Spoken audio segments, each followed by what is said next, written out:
Hello అందరికీ welcome to మీ Bhuvaneshwari channel. ఈరోజు హోటల్ స్టైల్ చికెన్ బిర్యానీ ఎలా చేసుకోవాలో చూసేద్దాం. దానికి కావాల్సినవి ఒక ప్యాను, దాంట్లో ఆనియన్స్, పచ్చిమిర్చి, పచ్చిమిర్చి, టమాటో, ఉప్పు, టమాటో, చికెన్ వేసుకొని మిక్స్ చేసుకొని చికెన్ వేసుకోవాలి. చికెన్ వేసుకున్నాక కొంచెంసేపు ఫ్రై చేయాలి. ఫ్రై చేసిన తర్వాత ఉప్పు, కారం, పసుపు వేయాలి. ఆ తర్వాత నీళ్లు పోసేసి నీళ్లు మరగనిచ్చాలి. మరగనిచ్చిన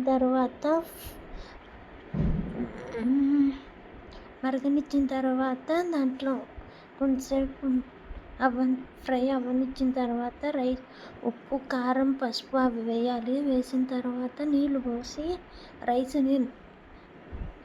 రైస్ని వేయాలి. రైస్ ఒక లేయర్ వేసినాక మళ్ళీ దానిపైన చికెన్ వేసిన తర్వాత మళ్ళీ రైస్ లేయర్ వేయాలి. మళ్ళీ చికెన్ వేసి మళ్ళీ రైస్ వేసుకున్న తర్వాత దానిపైన నెయ్యి వేయాలి. నెయ్యి వేసిన తర్వాత ఉప్పు, పెప్పర్ అవి వేసుకోవాలి. ఆ తర్వాత కొంచెంసేపు సిమ్లో పెట్టేసి 15 minutes సిమ్లో పెట్టాలి.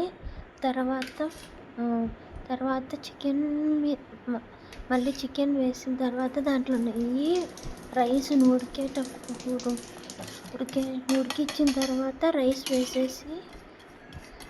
వేసిన తర్వాత నెయ్యి వేసేసినాక garam masala, chicken biryani masala, chicken masala, pepper powder వేసుకోవాలి. వేసిన తర్వాత మళ్ళీ లేయర్స్ రైస్ వేయాలి. వేసిన తర్వాత రైస్ మీద చికెన్ వేయాలి. చికెన్ వేసిన తర్వాత మళ్ళీ రైస్ వేయాలి. తర్వాత మళ్ళీ బిర్యానీ మసాలా వేసేసి గరం మసాలా వేయాలి. మళ్ళీ లాస్ట్లో కొత్తిమీర వేయాలి.